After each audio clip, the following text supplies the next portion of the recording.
So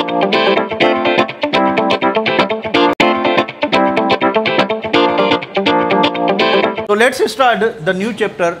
The new chapter is alcohols, phenols and ethers. Now what are alcohols, phenols and ethers? simply alcohol को हम ROH से ज़ाहिर करते हैं, phenol को हम बेंजीन रिंग के लिए POH से ज़ाहिर करते हैं और ईथर को हम ROR से ज़ाहिर करते हैं। तो अब इनका फंडा क्या है? फंडा ये है कि हम इनको ऐसे कंसीडर करते हैं कि दे आर अल्काइल और aryl derivatives of water. Alkyl और एराइल डेरिवेटिव्स ऑफ वाटर। अब ये क्या चीज़ है वाटर? अगर वाटर से माइनस हाइड्रोजन और प्लस R कर दें, लड़कों ज़रा देखो, हेलो, अगर वाटर से माइनस हाइड्रोजन प्लस R कर दें तो हमें क्या मिलेगा? अल्कोहल। हमें क्या मिलेगा? अल्कोहल। तो they are what? They are, alcohol को आप कैसे डिफाइन करोगे कि alcohols are alkyl derivatives of water. Alkyl derivatives of water, ठीक है। तो अल्कोहल्स जो हैं वो अल्काइल डेरिवेटिव्स ऑफ वाटर हैं। सिमिलरली अगर आप वाटर से, ये क्या चीज़ है बेटा? वाटर। तो अगर आप वाटर से माइनस हाइड्रोजन करके प्लस बेंजीन रिंग करते हो, ठीक है, तो क्या बनेगा? फिनोल। क्या बनेगा? फिनोल। यानी ये आपकी बेंजीन रिंग और यहाँ से हमने एक हाइड्रोजन माइनस करके कहाँ से? वाटर से। तो वाटर से जब एक हाइड्रोजन माइनस किया तो बाकी OH रह गया, तो उस पर क्या लगा? बेंजीन। तो ये बन जाएगा फिनोलवा। तो फिनोल को कैसे डिफाइन करेंगे कि phenol is phenyl derivative of water. Phenol is what? Phenols are phenol is phenyl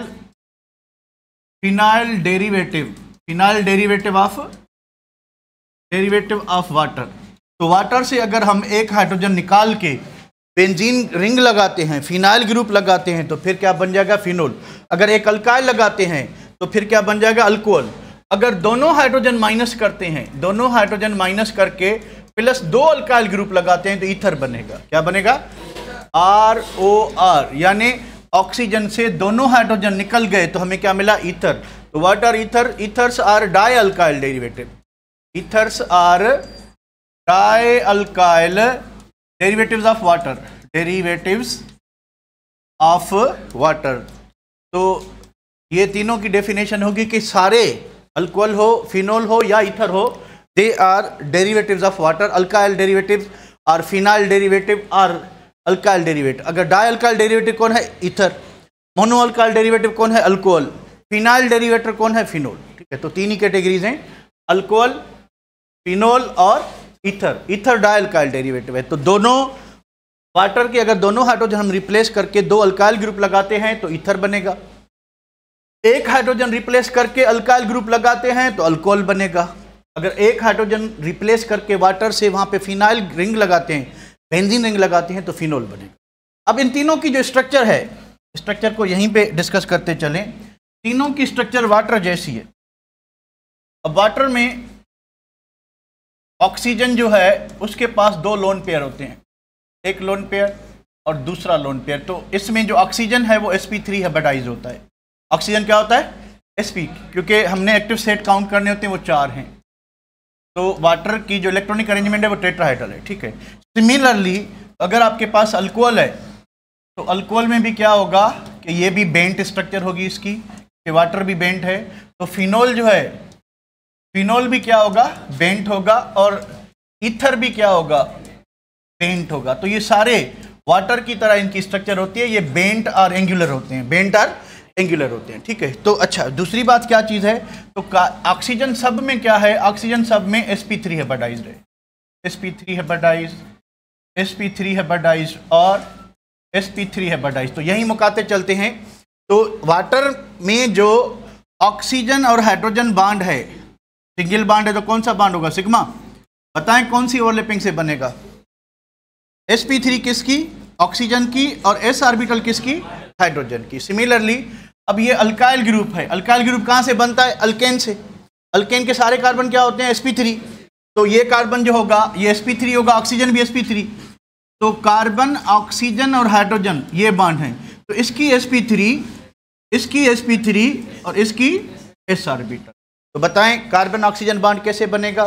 carbon oxygen bond बनेगा sp3 ओवरलैपिंग से, ऑक्सीजन हाइड्रोजन बॉन्ड बनेगा sp3, ठीक है। अब फिनोल जो है वो बेंजीन रिंग होती है, बेंजीन रिंग का हर कार्बन sp2 हेपेटाइज होता है, हर कार्बन sp2। तो ये कार्बन भी क्या चीज़ है, sp2 है, ऑक्सीजन क्या है, sp3 है, ठीक है, और ये पे क्या है, हाइड्रोजन। तो बताएं ये बॉन्ड कैसे बनेगा, ऑक्सीजन हाइड्रोजन बॉन्ड कैसे बना, sp3s, और ऑक्सीजन और कार्बन बॉन्ड कैसे बना, sp3 और sp2।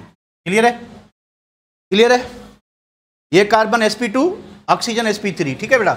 और यहाँ पे क्योंकि अल्काइल ग्रुप अल्काइल sp3 होता है, sp3 अल्काइल क्या होता है, sp3, यानी कार्बन ऑक्सीजन कार्बन बॉन्ड कैसे बनेगा, sp3 all sp3 and sp3। Clear है, एक मिनट बाद देख लें, क्लियर। इनकी स्ट्रक्चर देख लें, सबकी बेंट होगी, सब में ऑक्सीजन sp3 होगा, और जितने भी अल्काइल ग्रुप हैं है आर आपका sp3, यानी अल्काइल ग्रुप में जितने भी कार्बन होंगे, क्योंकि वो अल्केन से बनता है तो वो sp3 होंगे। बेंजीन रिंग का हर कार्बन जो फिनोल में होगा वो sp2 होगा। तो कार्बन बेंजीन वाला और ऑक्सीजन इनमें जो sp3 और sp2 हाइब्रिडाइजेशन की। क्लियर है बेटा, बढ़े आगे, बढ़े आगे, चलें। अब देखें थोड़ा बुक की लैंग्वेज पढ़ लेते हैं कि alcohols, phenols, ethers are 3 classes of oxygen containing organic compounds. इन तीनों में, अल्कोहल में भी क्या है, ऑक्सीजन, फिनोल में भी ऑक्सीजन, ईथर में भी oxygen. Alcohols and phenols are derived by replacing one hydrogen atom of water with an alkyl group. अगर अल्कोहल बनाते हो तो अल्काइल ग्रुप हाइड्रोजन को रिप्लेस करेगा, और अगर फिनोल बनाते हो तो फिर एराइल ग्रुप, ठीक है, respectively. But ethers are found by replacing both hydrogen, के वाटर के अगर दोनों हाइड्रोजन अल्काइल ग्रुप रिप्लेस करता है तो ईथर बनेगा, ठीक है बेटा। उसके बाद या अराइल ग्रुप, ठीक है। Alcohols, phenols and ethers have wide range of industrial as well as pharmaceutical application. इनके यूजेस वही पढ़ लेते हैं। Methanol and ethanol are good car fuels. अब देखें मिथेनॉल यानी मिथाइल अल्कोहल और इथाइल अल्कोहल का जो ऑक्टेन रेटिंग है वो 110 प्लस है, 110 प्लस। गाड़ी में पेट्रोल जो अच्छा होता है, जो अच्छा पेट्रोल होता है, उसका ऑक्टेन नंबर अराउंड 95 से ऊपर होना चाहिए। तो इनका ऑक्टेन नंबर 110 प्लस है, तो ये बहुत अच्छे फ्यूल हैं। अगर आपके पास पेट्रोल कम क्वालिटी का है तो हम उसमें मिथाइल अल्कोहल और इथाइल अल्कोहल एज इसको जो है क्या कहते हैं, पावर अल्कोहल भी कहते हैं, इसी वजह से कहते हैं क्योंकि इसको आप as a fuel additive use कर सकते हो। तो इनको हम ख़राब पेट्रोल में ख़राब पेट्रोल की कुछ मिकदार जो है, ज़्यादा नहीं, कुछ मिकदार इनके साथ मिक्स करके हम यूज़ कर सकते हैं। अब ये आइसोप्रोपाइल अल्कोहल जो है, ये कॉमन सैनिटाइज़र, हम जो हाथ साफ करते थे कोविड के दौर में, वो जो खुशबू आती थी, वो खुशबू जो है इसकी होती थी, या तो ब्यूटाइल अल्कोहल होता था या फिर आइसोप्रोपाइल अल्कोहल होता था। इथाइलिन ग्लाइकोल, इथाइलिन ग्लाइकोल गाड़ियों में अगर आपके पास थोड़ा भी इंफॉर्मेशन है तो गाड़ी में रेडिएटर लगता है, उसमें कूलेंट वाटर डलता है। वो वाटर जो है वो क्या करता है, इंजन को कूल करता है, और अंदर इंजन के एक पानी रहता है, वो जो अंदर फ्यूल जलता है, तो अगर इनकम्प्लीट कंबशन होगी, अगर इनकम्प्लीट कंबशन होगी तो कार्बन के सॉलिड पार्टिकल्स इंजन के अंदर जो है वो जमा होते हैं, तो उनको वो फ्रीज नहीं होने देंगे, जमने नहीं देगा, ठीक है। तो उनको गैस फॉर्म में क्या करता रहेगा, उसको फ्रीज होने से क्या करता है, रोकता है। तो ये एंटी फ्रीज एजेंट है। तो ethylene glycol is frequently use as automotive anti freeze. Phenol जो है ओल्डेस्ट माइल्ड एंटीसेप्टिक है। तो फिनोल जो है, फिनोल के दूसरे यूजेस भी हैं। आप हॉस्पिटल में जाते हो तो वो बंदा जो पोछा लगा रहा होता है, आपको खुशबू आती है, वो फिनोल की होती है। मार्केट में इसको फिनाइल कहते हैं, वैसे ये फिनोल होता है, ठीक है। और दूसरी बात, फिनोल जो है ये एक एंटीसेप्टिक है। इससे गार्गिल्स, गरारा करने वाली दवाएं, लॉजेंजेस, वो भी गरारा करने वाली दवाएं, अगर गला ख़राब है तो फिनोल की जो डाइल्यूट सॉल्यूशन है उससे के साथ क्या किया जाता है, गरारे किए जाते हैं, ताकि आपका बैक्टीरियल क्या कहते हैं इन्फेक्शन जो है वो दूर हो जाए, या वायरल कोई इन्फेक्शन है तो, ठीक है। Mild antiseptic agent. Ethers are also known for the anaesthetic properties, यानी ईथर, डाइथाइल ईथर जो है नॉर्मली सर्जरी में बेहोश करने के लिए, पेशेंट को बेहोश करके फिर उसको वड टुक की जाती है, तो उसको जो है वड टुक के लिए हम ये यूज़ करते हैं, ठीक है बेटा। अच्छा, ethanol has been used in human since pre history. Wine में, विस्की में, शराब में यूज़ होता है, बियर में यूज़ होता है, और क्या है, और it was first synthesised in early 18th century by Michael Faraday. Michael Faraday ने बेंजीन को भी डिस्कवर किया था और इथाइल अल्कोहल को भी उसी ने डिस्कस किया था, ठीक है। ये काम की बातें नहीं, फिर आगे बढ़ते हैं तो इसकी प्रॉपर्टीज़ भी आते हैं। ये नहीं कि वो घर में जो फिनाइल पड़ा है पोछा लगाने वाला उठा के पी लो, गट गट। ठीक है, ये ख्याल करना पड़ेगा। चले बेटा, तो अल्कोहल्स की बात करते हैं। ठीक है, तो अल्कोहल्स जो है, अल्कोहल्स क्या होते हैं? अभी हमने पढ़ा कि alcohols are alkyl derivatives of. अब अल्कोहल और फिनोल में एक छोटा सा डिफरेंस होता है कि अगर OH ग्रुप जो है, अगर OH ग्रुप बेंजीन रिंग से डायरेक्टली बॉन्डेड है तो वो फिनोल हो जाता है। अगर OH ग्रुप किसी भी ओपन चेन कंपाउंड से या anti aromatic non aromatic compound से, यानी नॉन एरोमेटिक सिस्टम से अगर, या एलिसाइक्लिक कंपाउंड से OH लगा हुआ है तो वो आपका अल्कोहल होगा। तो अल्कोहल को सिंपली हम कहेंगे कि अल्कोहल्स आर, वही डेफिनेशन जो पहले लिखी उसको डिफीट करते हैं कि alcohols are alkyl derivatives of water. Mono alkyl कह लें फिर भी कोई हल नहीं, क्योंकि डाई अल्काइल फिर ईथर बन जाएगा।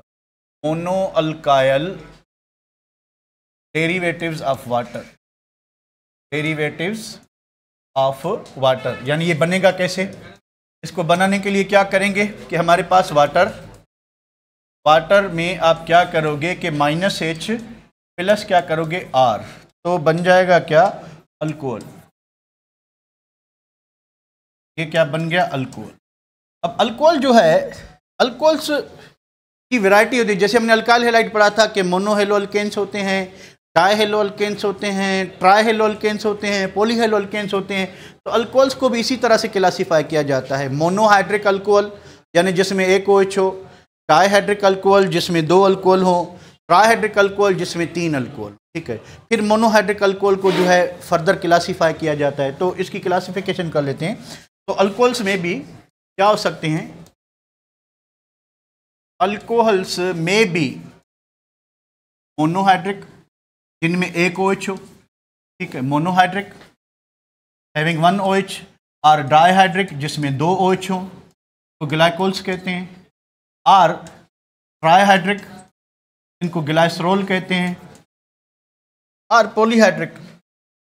और आपने एक पॉलीहाइड्रिक अल्कोहल पढ़ा हुआ है बायोलॉजी में, बता सकते हो कौन से होते हैं? बायोमॉलिक्यूल्स में एक पॉलीहाइड्रिक अल्कोहल होता है। Can you tell me what are those biomolecules जिसमें पॉलीहाइड्रिक अल्कोहल जिसको कहते हैं?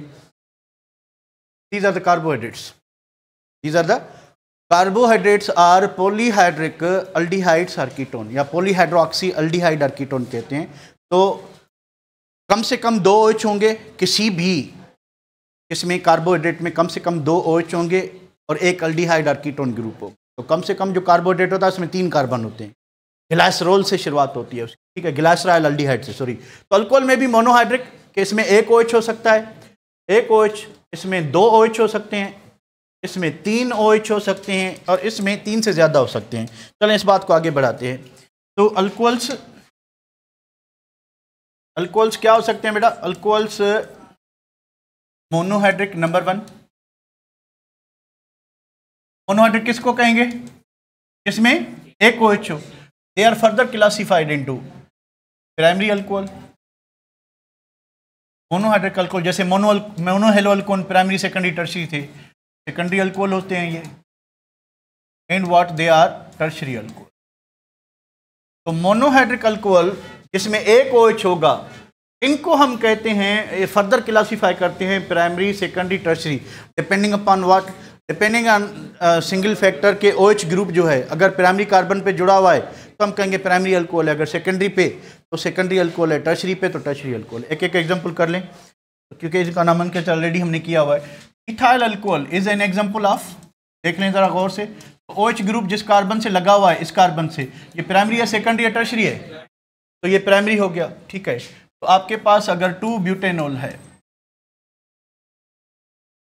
2 butanol, what is it? It is secondary, क्योंकि जिस कार्बन से OH लगा हुआ है, ये OH, ये सेकेंडरी है। क्यों सेकेंडरी है? क्योंकि ये 2 कार्बन से जुड़ा हुआ है, ठीक है। फॉर द सेम रीजन आपके पास अगर CH3 OH और मैं इधर C2H5 लगाता हूं, व्हाट इज दिस कंपाउंड?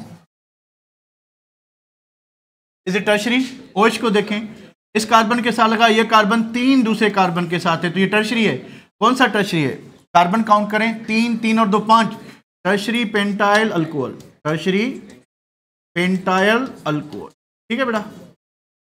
तो पहली बात कि मोनोहाइड्रिक अल्कोहल वो होंगे हैविंग वन OH ग्रुप, जिनके पास एक ही OH ग्रुप हो।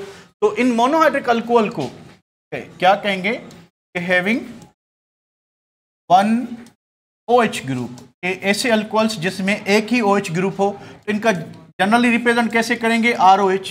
इनका जनरल फार्मूला क्या होगा? क्योंकि हमने अल्केन से क्या किया है, R भाई अल्केन अल्काइल ग्रुप हो गया, तो CN प्लस क्या लगाएंगे? OH, यानी इस वन के साथ क्या लगा हुआ है? OH। ये फार्मूला किस चीज का है? अल्काइल ग्रुप का। इसके साथ क्या लगा हुआ है? अल्कोहल। दूसरी बात, ये जो मोनोहाइड्रिक अल्कोहल हैं, they are functional group isomers of ethers. ये जो होते हैं मोनोहाइड्रिक, नॉट डाइहाइड्रिक और पॉलीहाइड्रिक, मोनोहाइड्रिक अल्कोहल्स क्या होते हैं? Functional group isomers of ethers. Functional group isomers of ethers. तो ये जो मोनोहाइड्रिक अल्कोहल होते हैं, इसकी बात करें तो यहाँ तक हमने क्या किया कि ये मोनोहाइड्रिक अल्कोहल्स थे। ये पूरा पोर्शन मोनोहाइड्रिक अल्कोहल्स का, मोनोहाइड्रिक अल्कोहल। तो डाइहाइड्रिक में क्या होगा कि दो OH होंगे। अगर डाइहाइड्रिक अल्कोहल्स में दोनों OH एक दो लगातार कार्बन पे लगे हैं तो उनको ग्लाइकोल्स कहते हैं। क्या कहते हैं? ग्लाइकोल्स। ठीक है, तो डाइहाइड्रिक अल्कोहल में क्या होगा? डाइहाइड्रिक अल्कोहल जिसमें दो OH हों। ठीक है, इसका एक ही एग्जांपल बुक में दिया हुआ है तो वही हम कर लेते हैं, इथाइलिन ग्लाइकोल। और इथाइलिन ग्लाइकोल का यूज़ अभी मैंने आपको बताया कि ये एंटी फ्रीज एजेंट है। ठीक है, अब क्योंकि दो एडजेसेंट कार्बन पे दो OH ग्रुप लगे हुए हैं तो इसका नाम है इथाइलिन ग्लाइकोल। और दूसरा, यानी ये हो गई आपकी सेकंड कैटेगरी। थर्ड कैटेगरी होती है ट्राइहाइड्रिक अल्कोहल। ट्राई के बाद आप पॉली यूज़ कर सकते हैं, वैसे तो दो से ही आप पॉली वर्ड यूज़ कर सकते हैं। ट्राइहाइड्रिक क्या होगा? जिसमें तीन OH हो, इसमें क्या होंगे? दो OH, इसमें क्या होंगे? तीन OH। इसका जो कॉमन एग्जांपल है वो है ग्लाइसरोल। मार्केट में इसको ग्लाइसरीन कहते हैं। ये मुंह में छालों के लिए काम आता है। और गर्ल्स जो है वो क्रीम बनाती हैं, जो मिक्सचर क्रीम बनाती हैं, 5-7 क्रीमें अंदर डाल के। ठीक है, वो आज इसको बहुत ज़रूरत है, बर्थडे बच्चे का, तो वो जो क्रीम है उसमें ग्लाइसरीन डलती है, एज अ सॉल्वेंट काम करती है। ठीक है, और मुंह में छाले वगैरह में हम ग्लाइसरीन को यूज़ करते हैं। एक थिक लिक्विड होता है और बहुत ही मीठा होता है जायके में, और मज़ा भी आता है जब क्योंकि मुंह जल रहा होता है, आप ग्लाइसरीन लगाते हो। ठीक है, तो ये ट्राइहाइड्रिक अल्कोहल है क्योंकि इसमें तीन OH हैं। इसमें क्या है? तीन OH। इस पेज पे कोई प्रॉब्लम बेटा? देख लें कि अल्कोहल की क्लासिफिकेशन। चलें बुक पे आते हैं, बुक क्या कहता है कि alcohol is a class of organic compound in which hydroxyl group is attached to aliphatic carbon atom. They are classified according to the number of hydroxyl groups present in the molecule. हमने देखा कि monohydric वो होते हैं जिसमें एक OH हो, die वो होते हैं जिसमें दो OH हो, ट्राई वो होते हैं जिसमें तीन OH हो। बाद में आप पॉली कर सकते हो। तो monohydric alcohols contain one hydroxyl group. If two और मोर देन मौजूद हो तो उसको हम क्या कहेंगे? डाइहाइड्रिक और पॉलीहाइड्रिक कहेंगे। ठीक है, ये इथाइलिन ग्लाइकोल आ गया, ये ग्लाइसरोल आ गया। तो ये चीज़ें हमने डिस्कस कर ली। बढ़ते हैं आगे। नेक्स्ट यही है कि monohydric alcohols are represented by general formula ROH, ये भी हमने डिस्कस किया। और monohydric alcohols are further classified into primary, secondary, tertiary, ये भी हमने डिस्कस किया। यहाँ पे क्या नहीं लिखा हुआ? यहाँ पे ये नहीं लिखा हुआ कि they are functional group isomers of ether. तो monohydric alcohols are functional group isomers of ether. Dimethyl ether and ethyl alcohol. Dimethyl ether and ethyl alcohol, they are what? Functional group isomers of each other. कम से कम दो carbon होने चाहिए। एक carbon वाला isomerism show नहीं करेगा, दो कार्बन वाले आपके शो करेंगे। ठीक है, तो वो आपका ईथर बन सकता है। स्ट्रक्चर हमने ऑलरेडी डिस्कस की कि वाटर की एंगल जो है 104.5 है और मिथाइल अल्कोहल की एंगल थोड़ी सी इनलार्ज है क्योंकि ये बड़ा ग्रुप है, तो ये इसको क्या करेगा? रिपेल करेगा। और ये जो आपकी लोन पे रिपल्शन, इसको थोड़ा ओवरकम करके एंगल थोड़ी इंक्रीज कर लेगा, बाकी कुछ नहीं है ऐसा। तो फिजिकल प्रॉपर्टीज़ भी आते हैं। फिजिकल प्रॉपर्टीज़ की बात करें तो फिजिकल स्टेट, अल्कोहल्स जो हैं, कोई भी अल्कोहल गैस नहीं होता। अब हमने जितने भी कंपाउंड पढ़े थे कि जो कम कार्बन वाले हैं वो क्या होते हैं? गैस होते हैं, फिर आस्ता आस्ता लिक्विड होते हैं, फिर सॉलिड होते हैं। ये शुरुआत से ही लिक्विड होते हैं। तो ये क्या सजेस्ट करता है कि अल्कोहल की जो इंटरमॉलिक्यूलर फोर्स है वो स्ट्रांग है कि वीक है? ये गैस नहीं होते, गैस में इंटरमॉलिक्यूलर फोर्स वीक होती है और इनकी स्टार्टिंग ही लिक्विड से हो रही है। मतलब क्या हुआ? और नॉर्मली 17-18 कार्बन से सॉलिड होते हैं, ये 4 कार्बन तक लिक्विड है, 5वां सॉलिड होता है। पांचवा सॉलिड होता है, मतलब क्या हुआ कि इसकी इंटरमॉलिक्यूलर फोर्स स्ट्रांग है। इनमें हाइड्रोजन बॉन्ड होता है, इनमें क्या होता है, हाइड्रोजन बॉन्ड। तो हाइड्रोजन बॉन्ड एक strong type of dipole dipole force है। तो जिसमें भी हाइड्रोजन बॉन्ड होगा उसकी जो इंटरमॉलिक्यूलर फोर्स पे डायरेक्टली प्रोपोर्शनल वाली प्रॉपर्टीज होंगी वो ज़्यादा होंगी।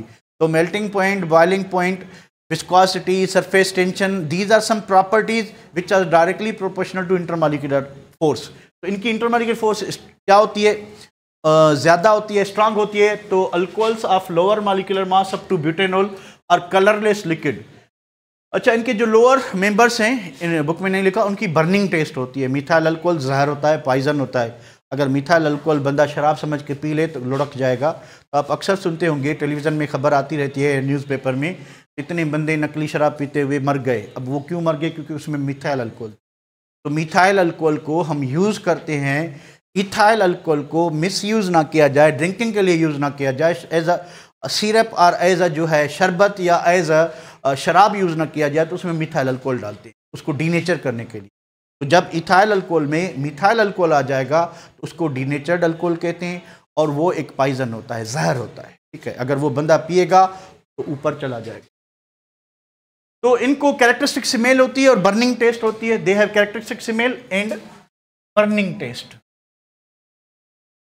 गला जलाने वाली जो है इसका टेस्ट होता है। अगर कोई शराबी बैठा हुआ तो उसको पता होगा। Higher members are waxy solids. Birthday boy,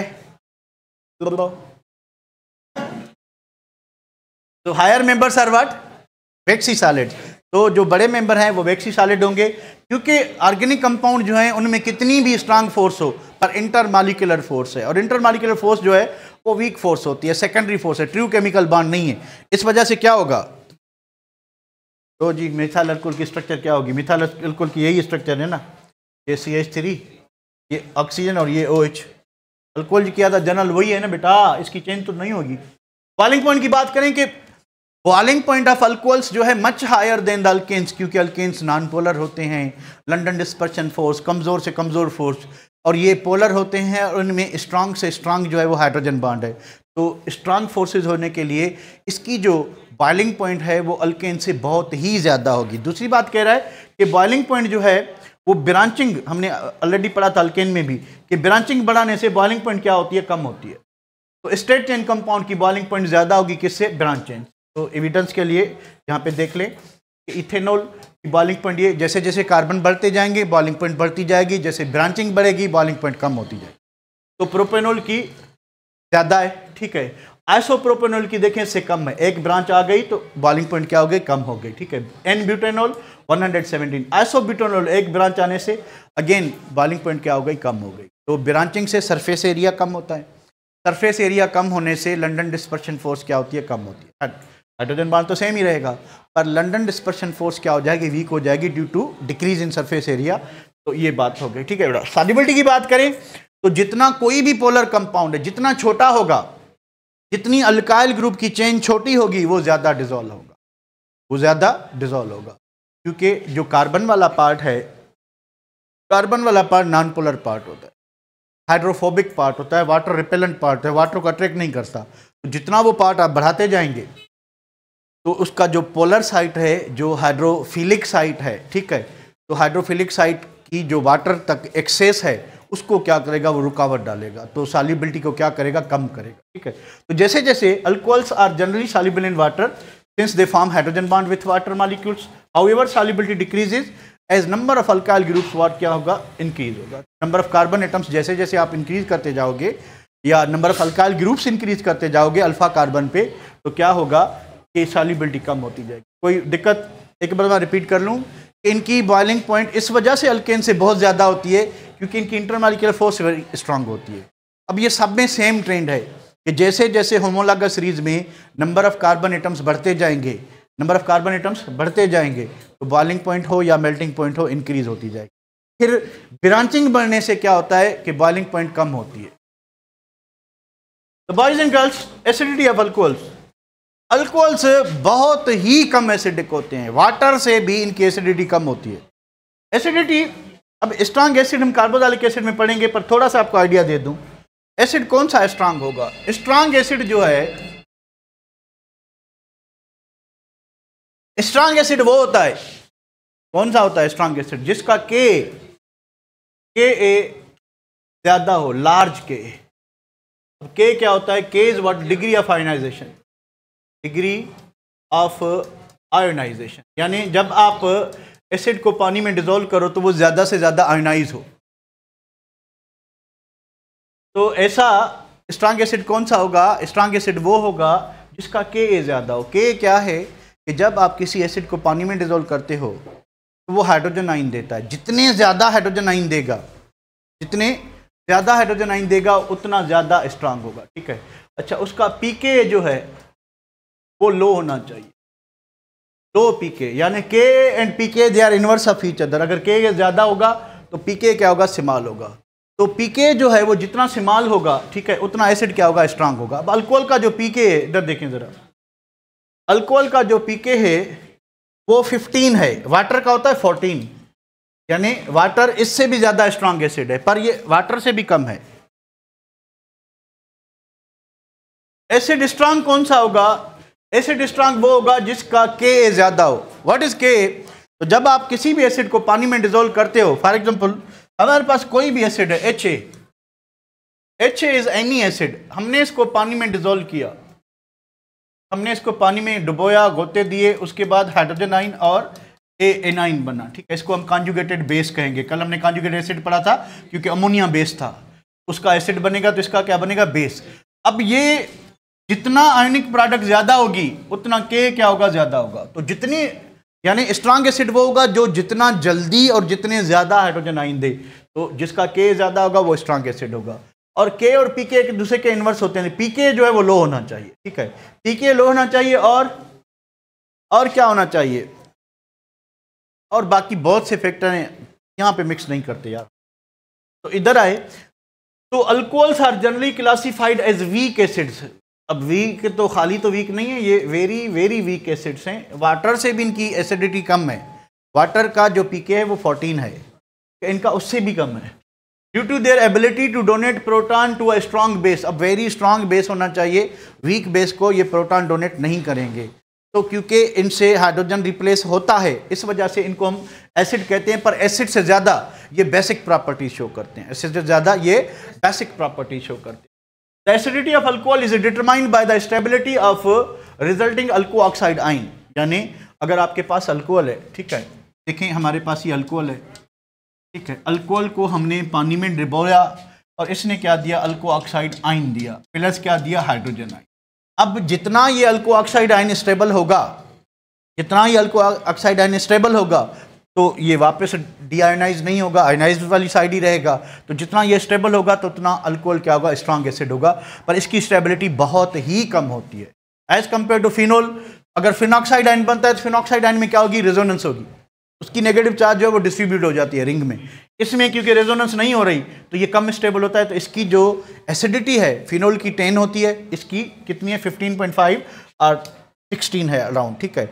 अब सेकेंडरी प्रोपाइल अल्कोहल को ले लें, तो जितना ये आप ये पार्ट बढ़ाएंगे, कल हमने देखा था, कल हमने क्या देखा था कि अल्काइल ग्रुप की सब्स्टिट्यूशन बढ़ाने से बेसिसिटी इंक्रीज होती है, तो आप समझ लें कि एसिडिटी क्या होगी, डिक्रीज होगी। एसिडिटी क्या होगी, अच्छा, इलेक्ट्रॉन जो डोनेटिंग ग्रुप हैं वो एसिडिटी को डिक्रीज करेंगे, और इलेक्ट्रॉन जो विड्राइंग ग्रुप हैं वो एसिडिटी को इंक्रीज करेंगे। वहाँ पे रिवर्स था, कल हमने जो पढ़ा था, हमने पढ़ा था कि अल्काइल ग्रुप जितने ज़्यादा सब्स्टिट्यूट करेंगे तो उतना उसका, क्योंकि उसका जो कॉन्जुगेटेड एसिड था वो पॉजिटिव था, इसका जो कॉन्जुगेटेड बेस है वो नेगेटिव है, फर्क है, इसका कॉन्जुगेटेड बेस क्या है, नेगेटिव। तो ऐसा कोई भी फैक्टर जो इसकी नेगेटिव चार्ज को कम करेगा वो इसको स्टेबलाइज करेगा, यानी इलेक्ट्रॉन विड्राइंग ग्रुप होना चाहिए जो इससे इलेक्ट्रॉन ले, इसको दे ना, अगर देगा तो इसकी नेगेटिव चार्ज बढ़ाएगा, तो अनस्टेबलाइज करेगा, ठीक है।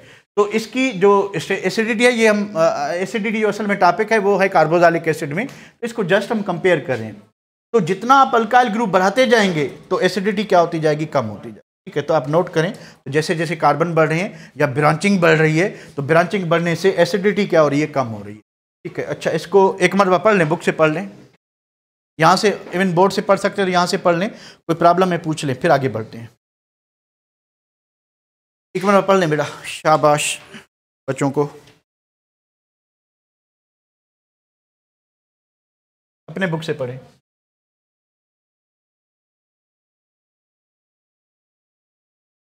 अच्छा, एक रिएक्शन दिया हुआ है जो एसिडिक नेचर इसकी प्रूव कर रहा है, रिएक्शन विद सोडियम है। तो acidic BRF alcohol can be observed when evolution of hydrogen when a piece of active metal sodium और potassium is put into anhydrous alcohol, कि जब हम एनहाइड्रस अल्कोहल यानी इसमें पानी ना हो, अगर पानी होगा तो सोडियम हाइड्रोक्साइड और हाइड्रोजन गैस बन जाएगी। सोडियम पानी के साथ रिएक्ट करेगा अल्कोहल से। अब ये क्या होगा कि यहाँ से हाइड्रोजन रिप्लेस होगा, सोडियम इथॉक्साइड, एक सोडियम इथॉक्साइड एक स्ट्रांग न्यूक्लियोफाइल है, स्ट्रांग न्यूक्लियोफाइल। अब ये स्ट्रांग न्यूक्लियोफाइल तो है, ये स्ट्रांग बेस भी हो सकता है डिपेंडिंग अपॉन हाइड्रोजन अवेलेबल है कि इलेक्ट्रोफिलिक सेंटर अवेलेबल है। अगर इलेक्ट्रोफिलिक सेंटर तो स्ट्रांग न्यूक्लियोफाइल, अगर हाइड्रोजन अवेलेबल तो स्ट्रांग बेस। तो इसकी बेसिसिटी इसकी एसिडिटी से बहुत ज़्यादा है। तो ये very very very very week क्या होता है, एसिड होता है। ठीक है, so this is all about today's work. Tuesday को हम करेंगे प्रिपरेशन। बहुत सारे मेथड दे दिए, वो जो मैं आपको बता रहा था कि गिरगनॉल रिएजेंट का अल्डिहाइड से रिएक्शन, फार्मल्डिहाइड से रिएक्शन, उसके बाद जो है कीटोन से रिएक्शन, वैसे में इसकी प्रिपरेशन में दिया हुआ है, वहाँ पे दे देते अच्छा था गिरगनॉल रिएजेंट की टॉपिक में। तो इसकी प्रिपरेशन में वो रिएक्शन दिए हुए हैं। ठीक है, चले जो भी है देखते हैं।